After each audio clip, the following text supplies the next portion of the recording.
You are listening to KJACK's LP Flagstaff. My name is Emma Keider, and welcome to the 8th show of Summer Jam Sessions on KJACK Radio. It has been such a ride, so much fun, and we're going to continue the jams today with singer-songwriter Ish Reyez. How are you today? I'm good. How are you? I'm good. I'm so glad that you made it up. Yeah, it was a little bit of a drive, but it was definitely worth it. Beautiful.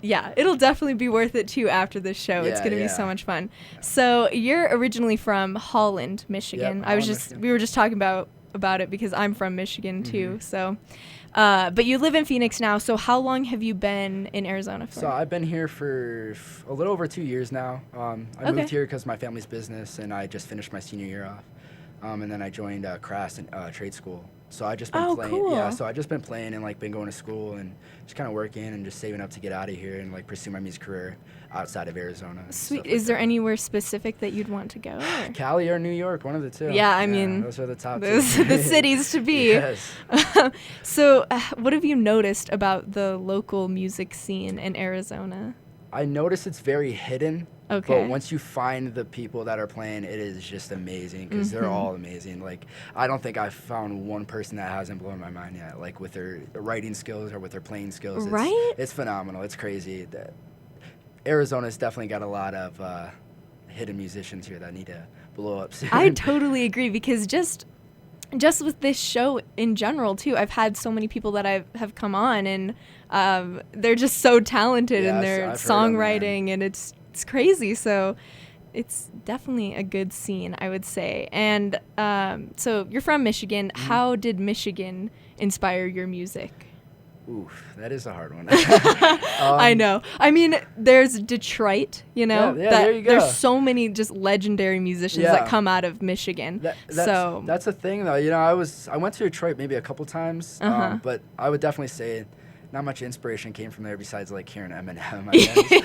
That's true. Yeah, but I don't know, just I guess the family and growing up and knowing everything, every place in Michigan, I guess it kind of just gave me that home in my head. So even when I did leave, I'd still be able to write about it and think about it and compose with it.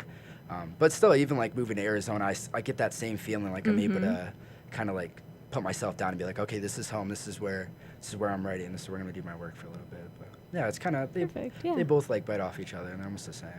Okay, that's interesting. So the local music scene in Michigan, you'd say, is kind of similar? Yeah, it is. I say it's a little bit more quiet and hidden. Out here, you definitely got a lot of more open mics and you hear about them more. But in Michigan, there's maybe one that I knew of, and then a couple further away. Interesting. Yeah. But there's definitely a lot of great musicians. In Michigan, that's for sure. That's definitely for sure. Over the years, they really they get out of there though. They're either over here in Cali. So yeah. That's definitely true. So you started writing music at a very young age, right? Yeah, 5 years old. Yeah, that's really, really young. So when you were little, what interested you into wanting to pick up an instrument or start writing songs? Pretty much I started listening to Usher, and I was a breakdancer too. I first started off breakdancing, so beat and rhythm were my whole thing. Cool. And I'd always carry around the CD player of Usher, and I would just be listening to it all day. And it came down to a point where I was I want to do this. I want to be like this guy, this guy that I just been listening to. And my mom and my grandma were in church a lot and performed, so that just always inspired me. And one time I was just trying to come up with.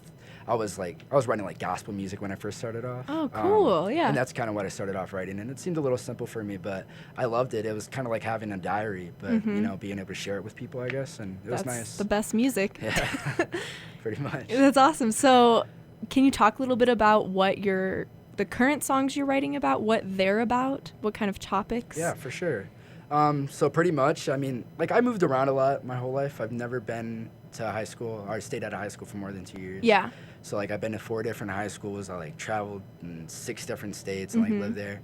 So a lot of my music comes from being, I wouldn't say isolated, but by myself, understanding where I'm going and stuff. Because joining new schools and stuff, it's not that easy to make friends right away. So I was kind of alone for a little bit. But that wasn't the worst thing because it kind of gave me the inspiration to like dive deep and like get perspective from other people and like how life was for them. Right. And that's kind of what I used to write my music. So like you said, perspective I think has to do a lot with my music, and like relationship wise, hardship wise, and like anything really that you hear on the radio, I'm definitely writing about, but more or less from perspective than from myself. There's definitely things for myself that I like put into the songs, but I don't think you could call it out. Yeah. Unless you thought the song was about me. But it's all about experiences, and we all go through similar and different experiences. Yep, that's for sure. That's awesome. So do you have like a specific journal that you write these songs in, or what do you do? I actually do got a specific journal. Cool. It's with me right now. Bring it everywhere just in case. Just in case I got like an idea or something. Right, but, yeah. Yeah. Usually I just like, I'll either come up with the guitar part first or the lyrics, and then I'll write it down, and it kind of just goes from there. But yeah, I've had this journal for like 2 years now, 2.5 years. Where did you get it? Did someone get it for you, or? Where did I get it? I think I got it like a Barnes & Noble. Okay, so it's just something like, I'm going to get this now. Yeah, well, I have like 6 different journals filled with songs from poem songs from when I was back young writing it. That like, is just so from now. awesome. So like, I just got a bunch of notebooks and journals just with a bunch of random stuff. I kind of go back into and like dabble in just to kind of see what I was thinking about back then. Right. So are there any songwriters that you really aspire to be like, I guess? Yeah, definitely. What can you name a few? Yeah. Just examples. I'll give off a couple. John Mayer is definitely like my top. Yeah. He got me into guitar. Like as soon as I heard his music, I was like, all right, I know what I want to do. And like I picked up my brother's guitar and just went at it. But John Mayer's lyrical beauty, ability is just amazing and phenomenal. And then I'd say a newer guy I've been listening to, Cautious Clay. Ooh, I have not heard. Yeah, that man can write a song. Like it's crazy. It blows my mind. And it's cool because I think what the music industry right now needs is some legit songwriting and some legit music, you know, because not that it's a bad thing that people are writing songs for people, but I just feel like it's more pure and more emotional, and, you know, it's more real when that person singing the song wrote that song. And like it's the honesty part of it. Yeah. For sure. I totally agree with you. Yeah. So you recently released, I think it was recent, your first single called Bedside Combo. When did you release that? So that was like a little less than a year ago, I think. Okay, so it was a little bit ago, but it was a strip still version. New. Yeah. It's not like fully produced, right? It's just like a strip version. I was really into the song. It's really short. Yeah. But I wanted to give it people like a taste of what I'm making. People liked it. Like they were mad that it was so short. So I guess like they want more. So I'm gonna keep dropping stuff soon. But so where did you record that? I recorded it in my apartment bedroom. That's awesome. Literally. So you had all the equipment.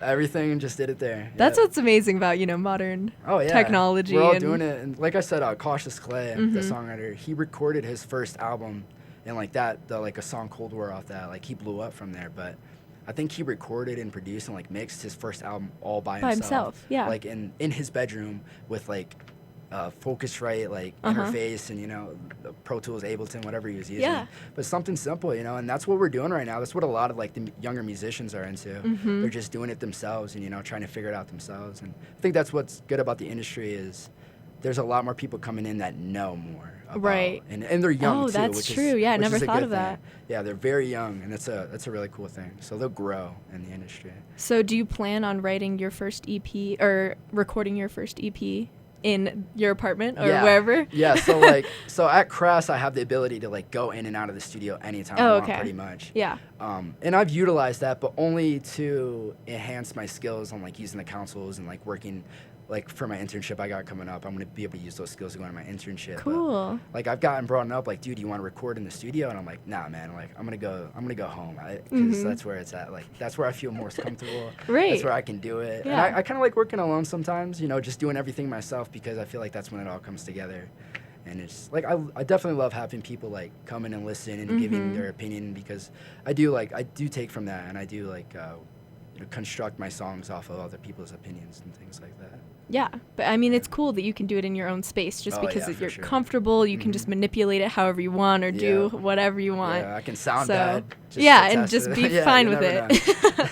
That's so cool. So I was going to ask you this because I'm curious, but what is the process like for when you got Bedside Convo on those streaming platforms? How did that work to just like get your profile set up and that kind of thing? So pretty much I went through DistroKid, and that's just like a distribution like thing that like they pretty much like get your music, like Okay. make sure that it's your music and you're getting the money. You get 100% of all the money, like all the plays Yeah. and everything.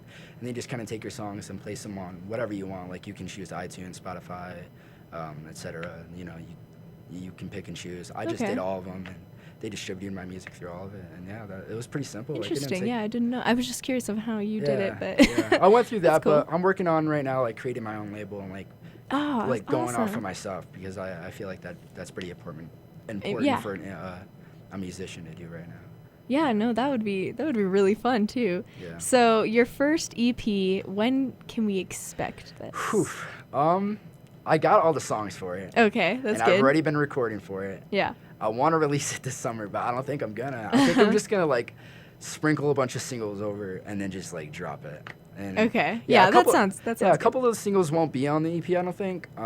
But some of them will. And Okay. yeah, I'm just gonna slowly like give people a taste of my music and then drop an EP, and you know.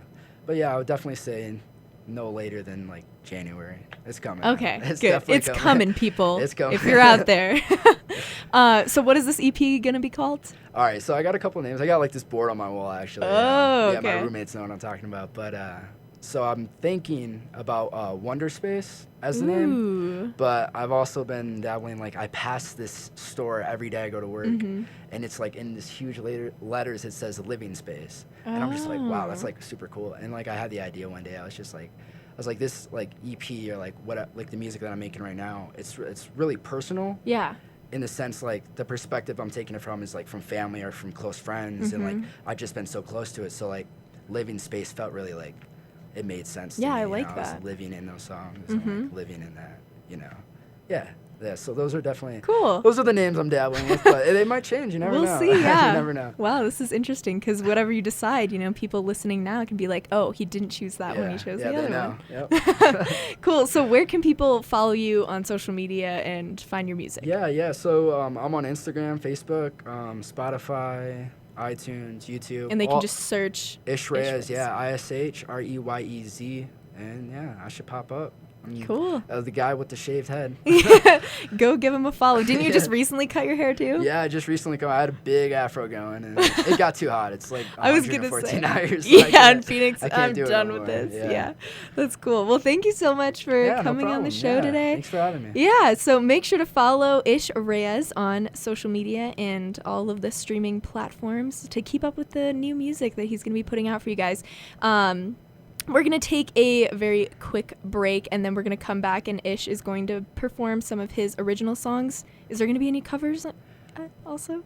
Maybe I could do one. Okay, we'll see. We'll see where we get to, but original songs for now, that's what I'm looking forward to anyway. For sure. So you guys will just be able to enjoy it on this wonderful Wednesday afternoon. So don't go away. We'll be right back. We are going to start with Hard It Races by Dr. Dog. I'm just going to play some live tunes for you guys. So here we are.